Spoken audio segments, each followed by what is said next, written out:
Hello mga ka-reels.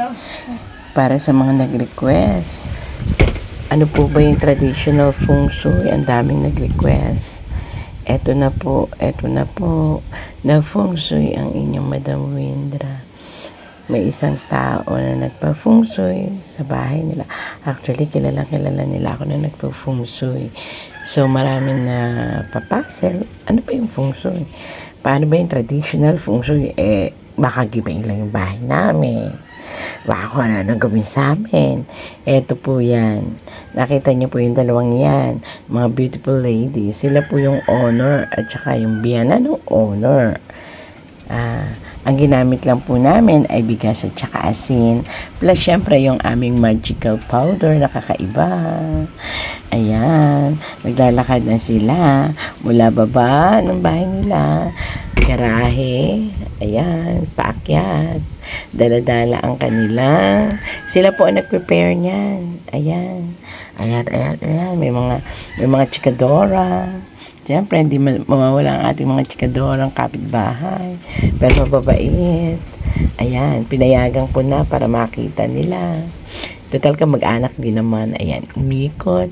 Ikot ng ikot. Iniikot nila ang asin na may bigas. At mayroon sila nung sinasabi natin magical powder. Yan ay ginagamit sa mga traditional feng shui. Kanya-kanya kasi kami ng pamamaraan. How to eliminate the enemies, the bad enemies, the bad element. Oh, ayan ako. Excited naman si ate. Napakabilis mag-lock.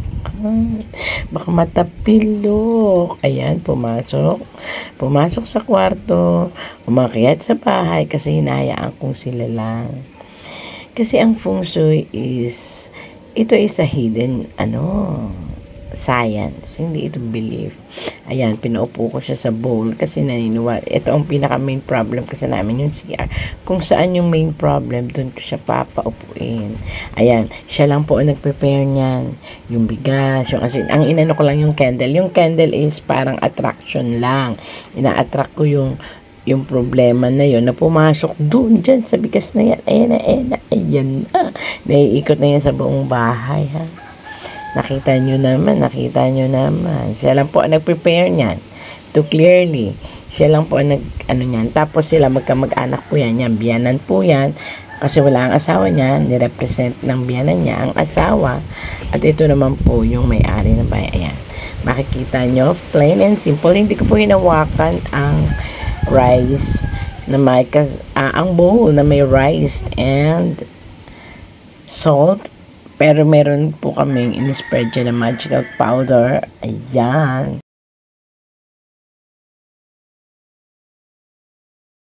Ngayon, kayong dalawa maghalo. Pero huwag magsasapawan. Kumbaga parang, sige. Yan ha. Makikita nyo yan.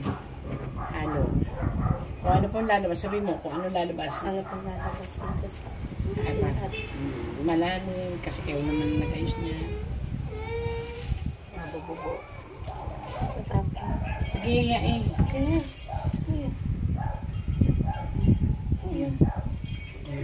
Huwag niyo nga hawakan. Yan na inabsorb mo lang sa loob ng bahay niyo. Hindi ko yung maingin yung sigaw na nasigaw. Ayan.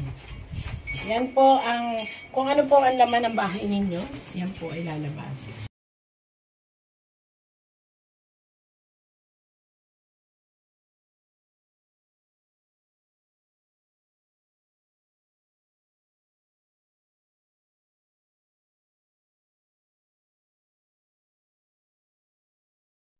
Habang naghahalo sila ng bigas at saka asin, may dumating na hindi inaasahan na yun po ay bisita, hindi po siya tao.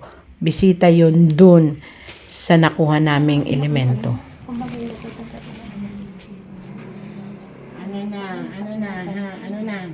Ano na? Tao ka dito?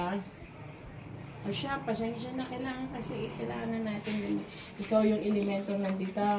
Na-absorb ka, sumama ka kay nanay. Siya, iingatan mo na lang sila, ha? Huwag ka na maging salbahe. Ikaw gay salbahe. Yung mga salbahe, wala na, umalis na. Oh, di ikaw ang mabait dito. Duwende ka ga? Hindi ko ka, engkanto ka. Ikaw si nanay ngayon. Anong pangalan mo? Anong pangalan mo? Horash. Naalala mo sinabi mo comment show? Oo.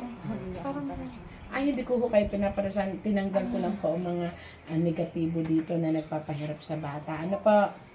Hindi ako magaling pala Si Horacio Hindi po namin Hindi po kayo kasama dyan. Hindi po. Aalagaan namin kayo. Alaga. Ang inanulaan po dyan ay yung mga nananakit. Nakita nyo, wala na yung may item. Pumasok na din eh. Hindi po kayo pinarusahan at yun po ay mapapatunayan kung hindi po kayo mapaparusahan. Dahil pag kayo po ay pinarusahan, sasama po kayo. Opo. Kayo po si Horacio. Kayo po yung may-ari ng lupa. Kaluluwa po kayo. Kaluluwa po kayo. Kayo po yung kauna-unahang may-ari ng lupa. Si Tatay Horacio, lalaki kayo. Siya Tatay Horacio, hindi po kayo kasama dyan. Gawa po ng hindi po kayo lumabas. Ito hong mga are ay itim ho are. Itim sa mga elementong itim po. Hindi ko po hahawakan. Sige po. So yan, hindi na po binubutas. Hindi na po. Hindi na. Opo. Ay, wag na po. Ay, ibig sabihin, makakasingaw na po kayo ngayon ng malaya dahil wala na po ang mga negatibo. Ano pa? Alagaan nyo na lang po itong pamilyang ito. Ano pa? Hindi ko po kayo paparusahan. Hindi ko po, ayan. Yan po. Ang hiling po sana namin. Ano bang hiling mo? Sabihin mo na sa kanya. Ito na yung, kasi ang tatanggalin lang po talaga nito ay ang masama. Ang mabuti i-retain. Di ba? Yun naman ang napag-usapan. Tahimik na pamumuhay. Yun. At malusog na pangangatawan ng buong pamilya. Ito po ang mahikang powder na galing po sa aming mga nagpupungso. Nasa puso at nasa isipan. Ate Gang, kung ano mga cellphone ko, natawag. Matatandaan. Opo, yun. Talagang katahimikan daw ng puso at isipan. Lagi niyo po kami gagabayan. Lagi niyo po sila magagabayan. Yung masasama Lalo na po ang nananakit. asawa ko. Powerful yan. Yan. Lalo po kayong tutulong kasi kumbaga, hindi na po kayo mababurden, hindi na po kayo wala nang aagwat sa tulong nyo sa kanila kasi mabuting espiritu lang po ang po pwede sa bahay. Ano pa? Sige po, ngayon may masakit pa po? Saan si Aaron? Wala na. Kasi nga po, sa masasama lang po yan. Hindi naman po masama. Wala namang masama talaga. Kaya yung nananakit lang at hindi nagbibigay ng swerte, mai-eliminate palabas. Ano po, yung mabuti, may i-stay po. Kasi yun lang po ang lumabas doon. Ano pa, ibig sabihin kayo palang may-ari ng ano po, ng lupa. Lahat po ng lupa dito. Siya yung kauna-unahang asindero. Panahon pa ho ng hapon ito. Panahon ng mga Kastila. Naalala niyo sinabi ko nung nandun ako, may Sean. Oo, yung yung birthday ko. Oo. Siya, pagpalain niyo po kami dito po, ha? Lahat po, lahat. Oo po. Ay, niyo pala lahat yan. Lahat. Mayaman pala si tatay. Dapat pinamana na lang sa akin. Hindi, sige. Yung pong, kasi po, may nakita po ako dito nagliliwanag sa likuran. Panahon pa ho yun ng hapon. Yung ganyan yung pag-aari. Lahat. Ay siya. Ay di naging ano pala ito ng panahon ng hapon. Ano ha? Ay siya. Ay ingatan nyo na lang ako mga nakatira dito. Hindi naman ng mga ipapakialaman yan, anak. Yun na nga, makintab. Kayamanan nyo na, ano. Paghampa ng hapon yun. Sige po. May ipamimigay doon kayamanan. Baka may pamimigay Baka kayo. yayaman na kami. Magkakasama-sama na kami, pamilya. Sige. Ipamimigay. Tatay, kami huy gagabayan nyo. Sige ha. Madami mo kung pamimigay ang kanyamanan. Lamig na ina. Malamig. Siyempre patay na patay na yung nasapi. Ay, Diyos ko po. Ano naman Hindi, kanina pa pala tayo nag-usap, di mo pa alam. Hindi ako na may mental block ko ako. Huwag ka nervous mo. Madami-dami mo akong pamimigay ang kayamanan. Huwag na ho yun. Ano naman si Mana eh. Ba may maging... Baka mawala na. Tatay, kami ho ay gagabayan nyo. At sana ho ay magkasama-sama na ho kami ng aking asawa. At makaipon na ng pang negosyo. Oh, yun. Sana'y lagi hong malakas ang aking pamilya. anak Buong mo. pamilya ho. Ang dalawa kong anak, gagabayan nyo ho. Tawag ng... Sasagutin ko ang tanong ninyo kung ipamimigay. Hindi pwedeng ipamigay. Oh, yan, Magsisimula, narinig. magiging mitsa ng kaguluhan. Oh, yan. Narinig niyo. Siya. Oh, tama. Sige. Kasi naman to si nanay eh. Hindi. Sige na ho. Pasensya na ho. Ito mga... 1, 2, 3. Nay. Oh, Diyos ko. Akin na yun. Meron na kami nila. Bigyan nyo nga ho ng pangontra ang aking ina. Sa pin pala yan? Oh, Hindi ko ho sinabi sa inyo kasi ho, baka maano, sinasabihan. Hindi ko ho nasabi. Buti ka mo, mabait ang sumapi. Eh, paano ko yung natanggal dyan ng sumapi? Hindi ka naya ng power. Ang lamig na. Hindi mo sinabi na rin. Hindi ko ho sinabi. Wala Dapat akong sinabi mo na- sa akin. Parang may pumigil. Sasabihin ko na nga sana. Parang may Hindi pumigil. na kayo. Ano nito? At tingnan pasuyo nga ako ng black on Huwag mo sa nang tatanggalin.